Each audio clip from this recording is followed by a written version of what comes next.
This video review is brought to you by Skynet, neural net-based artificial intelligence. Dude, what are you doing? What? You know, I've got enough Morlocks dropping in who think my voice and these videos are generated by AI. We don't need to add fuel to that fire by having Skynet sponsor the review. Well, what does it matter? I don't know, I put a lot of hard work into these things, and it's a little insulting when people think they're made by some slop machine. Yeah, but those people are idiots. Why do you care what idiots think? Yeah, fair point. Alright, big thanks to Skynet for sponsoring today's video. What? Sorry. Spent a lot of time in Nicaragua and places like that. Oh, good for you!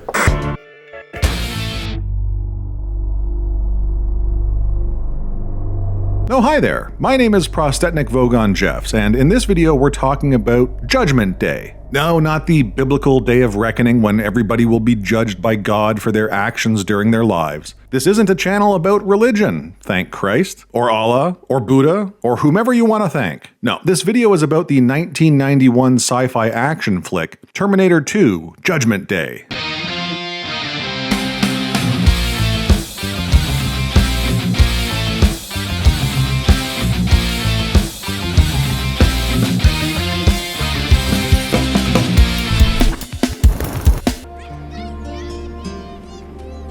It's in your nature to destroy yourselves. Yeah. Major drag, huh? Directed by James Cameron and starring Arnold Schwarzenegger, Linda Hamilton, Edward Furlong, and Robert Patrick, it is the bombastic sequel to 1984's The Terminator. I don't understand. Now, before we dig into Judgment Day, I think it's important to recap the events of The Terminator, Cameron's introduction to the franchise. Talk fast. It all starts with a naked Arnold Schwarzenegger being sent back in time from 2029 to 1984. Your clothes. Give them to me. After beating up Bill Paxton and Shao Kahn for some clothes, he heads out on his mission to find Sarah Connor. She's a waitress at Big Jeff's. Nice. The Terminator loads up on guns and begins indiscriminately slaughtering every Sarah Connor in the city. This afternoon. You're dead, In honey. other late-breaking news, Teamster representatives have issued a statement. Lucky for Sarah, a man named Kyle Reese. No! No! Lucky for Sarah, a man named Kyle Reese was also sent back in time, and his mission is to protect her. A gunfight breaks out between Reese and the Terminator at Tech Noir, and Sarah is whisked away on a wild chase. She doesn't want to believe Reese, but he's pretty persistent. He explains that there's going to be a nuclear war, a few years in Sarah's future, a few decades ago for Reese. It was started by the machines.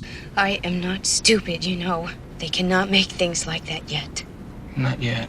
By a super smart artificial intelligence called Skynet. The world went to shit and the machines took over, but a resistance emerged, led by a man named John Connor. Your son, Sarah. Don't suppose you know who the father is, so I won't tell him to get lost when I meet him. The only problem? Sarah isn't pregnant. I came across time for you, Sarah. So she and Reese check into a motel and get busy making a baby. The Terminator eventually finds the lovebirds and chases them relentlessly. They all wind up in a Cyberdyne factory where Reese sacrifices himself to save Sarah, which doesn't completely pan out, so Sarah crushes the Terminator with a hydraulic press and then goes on vacation in Mexico. There's a storm coming in. I know. There's a little more to it than that, but we're tight on time. I'll be back. Judgment Day is here. All right.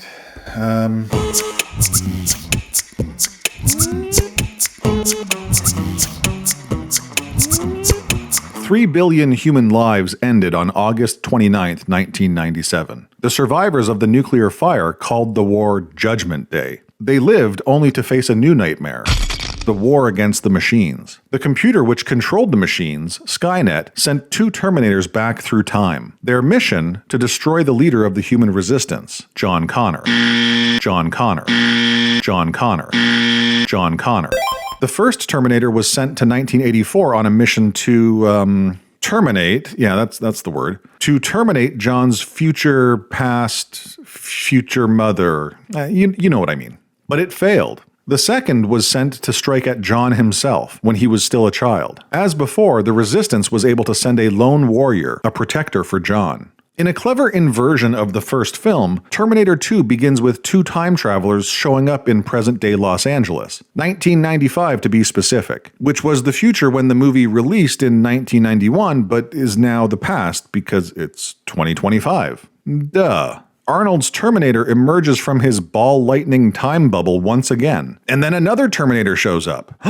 Two Terminators! John Connor is dead meat. 10-year-old John is living with foster parents when... Wait a minute, hold on. He's supposed to be 10 in this movie? Born in 85, movie takes place in 95. Yeah, John Connor is 10 years old during the events of T2. All these years, I thought he was supposed to be a teenager. I mean, this is wild. Anyway, John doesn't think much of his foster parents, or his mom for that matter. He thinks she's a basket case because... She tried to blow up the computer factory, but she got shot and arrested.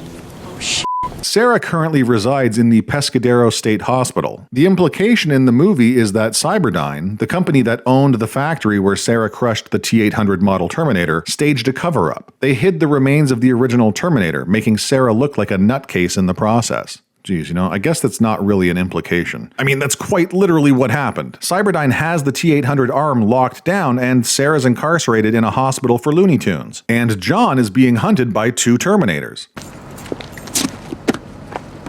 Yes, officers, there's something wrong? Have you seen this boy? They find him at a mall arcade and he flips out, running away from policeman Terminator through maintenance hallways before coming face to face with Arnold's T-800. But to John's surprise, the T-800 isn't trying to kill him. Get down. But rather protect him from policeman Terminator. A gunfight erupts between the Terminators, and it becomes clear that the T-800 is dealing with something a little different, an advanced T-1000 Terminator. John slips away in the chaos, but is pursued by both machines. The T-1000 chases after its target. You know what? I'm gonna just call him Bobby to make this a bit easier. I'm gonna call him Bobby, and I'm gonna call the T-800 Arnold, okay? So Bobby chases after his target on foot until he's able to commandeer a tow truck. And sneaking into an aqueduct, John takes a breather, thinking he's given his pursuers the slip. Until Bobby crashes into the aqueduct in his logic-defying truck and continues the chase. Arnold shows up in the nick of time to shoot out the truck's tires and send Bobby headfirst into a concrete wall. The tow truck blows up and obliterates Bobby. John and the future of humanity are saved. The end. No, that'd be something, but no. Bobby emerges from the fire. Oh, hold on a second. That's just a flaming tire. Bobby must have really been destroyed. Oh, whoops. Spoke too soon. Bobby emerges from the fire unscathed because he's made of liquid metal or some other awesome 90s nonsense. Mimetic polyalloy. What the hell does that mean? Arnold explains that future John reprogrammed him and sent him back in time to protect his younger self. And Bobby, the T-1000, is a more advanced model capable of taking on the form of anyone roughly his own size. John calls his foster parents to warn them about Bobby, but it's too late. Your foster parents are dead.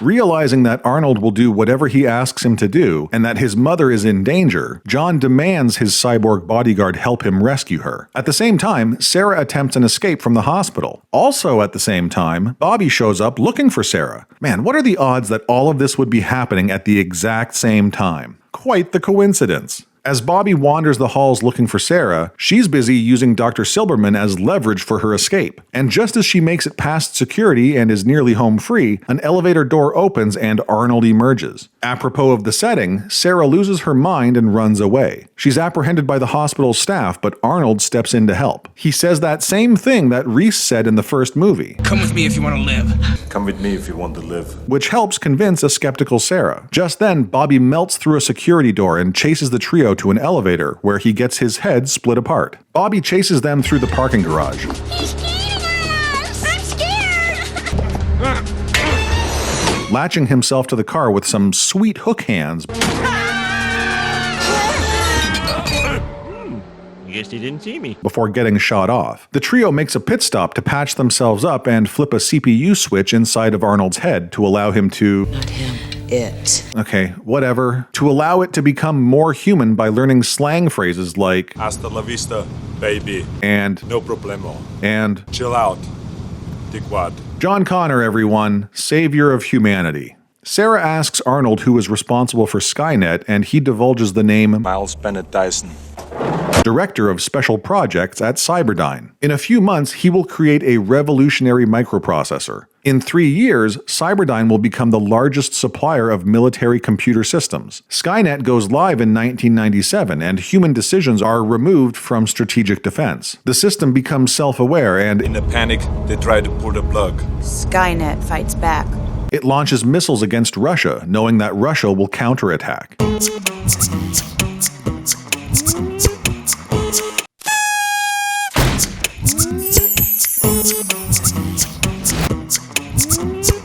Sarah and the gang visit Enrique, an old friend who has been hiding a cache of weapons for her. They load up, planning to head south into Mexico. But after a nasty nightmare, Sarah decides that assassinating Dyson is a better use of her time. She goes rogue, leaving John and Arnold behind to figure out what she's up to on their own. Dyson.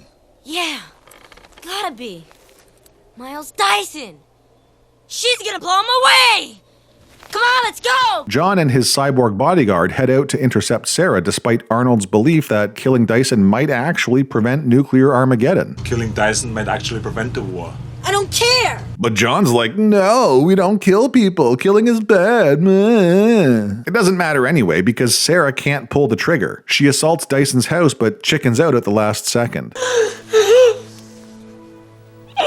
Oh, come on, grow a pair already. John gets Arnold to show Dyson his cyborg arm and tell him all about the future. And Dyson reveals that Cyberdyne has been reverse engineering all their tech from the remains of the original Terminator. It must be destroyed. They decide the only way to prevent the creation of Skynet is to destroy Cyberdyne from the inside out. After a sloppy infiltration, a silent alarm is triggered and the police show up. How many? All of them, I think. Arnold uses a minigun to keep the police at bay while Dyson, John, and Sarah finish setting up the explosives. They snag the original Terminator's arm and CPU and prepare to blow the place sky high, just as the police burst in and fill Dyson with bullets. Thankfully, none of the stray bullets hit any of the explosive barrels, and Dyson gets to dramatically blow himself up after everyone else has cleared the floor. I don't know how much longer I can hold this.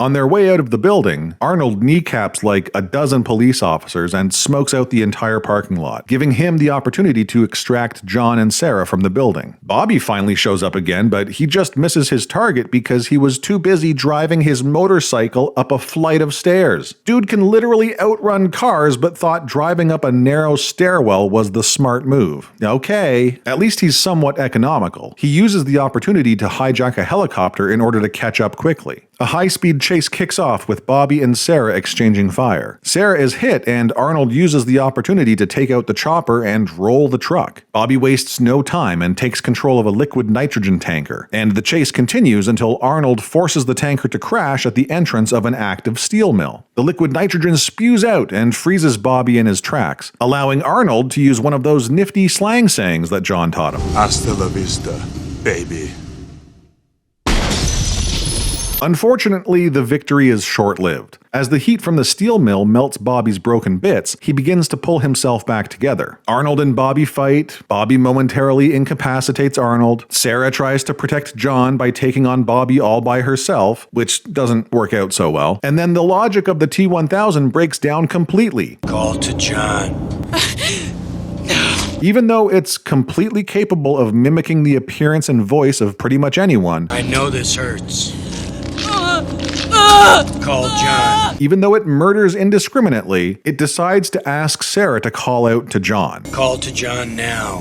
Why? Because plot, dummy. Sarah needs to survive because she's banging the director. Bobby's bout of stupidity gives Arnold just enough time to get the drop on him, but he gets his ass handed to him yet again and then proceeds to, John!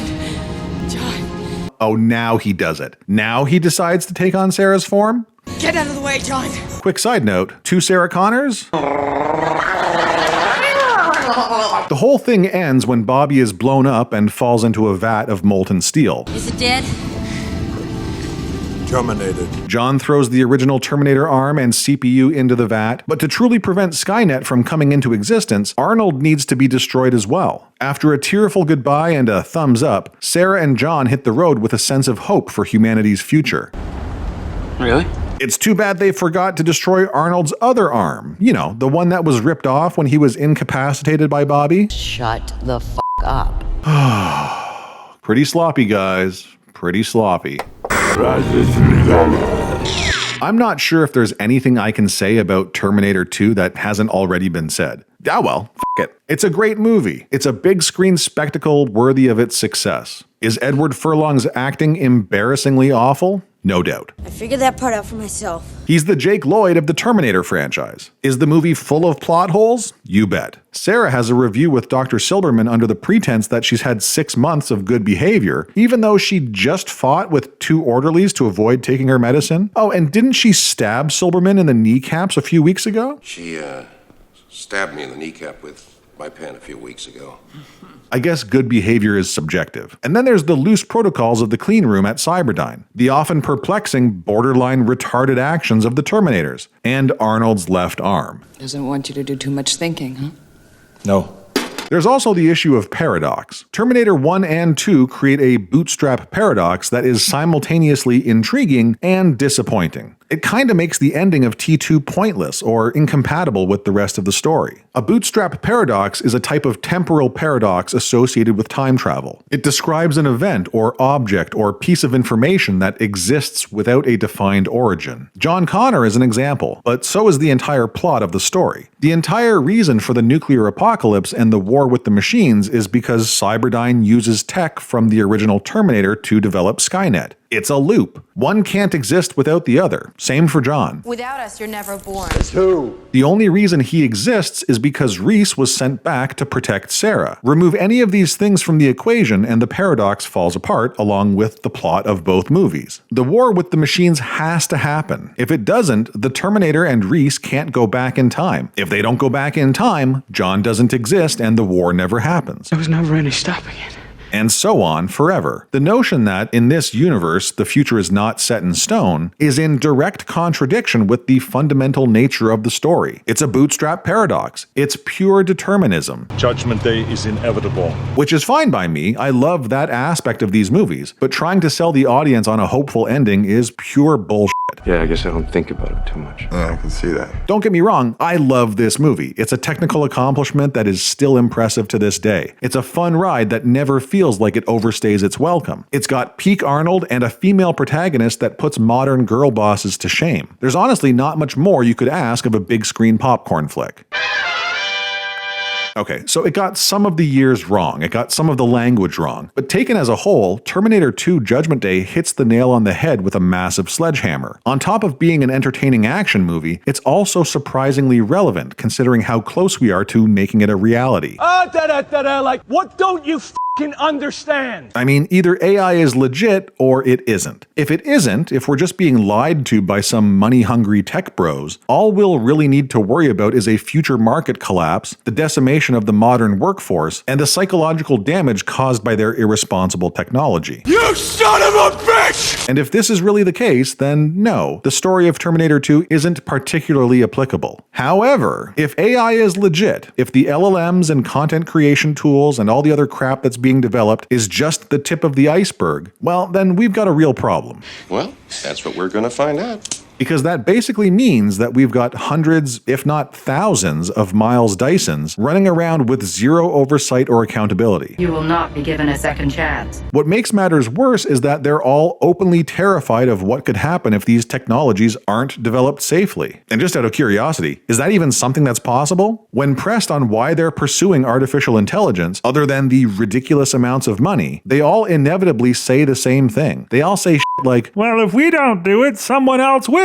It's so fucking stupid. It's the equivalent of going to a casino and gambling your life savings away. Someone comes up to you as you're betting everything on a single spin of the roulette wheel and says, "Why are you doing this? Why not just walk out of here with your dignity and bank account intact?" And you answer them by saying, "If I don't win all that money, someone else might." The tech bros aren't smart, they're gambling addicts. Vegas, baby, Vegas! And if they lose, which is the likely outcome, they're going to take all of us down with them. They don't need our encouragement, they need institutional intervention for their destructive addiction. Touching story. Does it have a point? Oh, God, sorry, got a little sidetracked there. What were we talking about? All right, Terminator 2. It's still a great movie. Give it another watch or watch it for the first time. But do it soon, before the machines become self-aware and take over the world.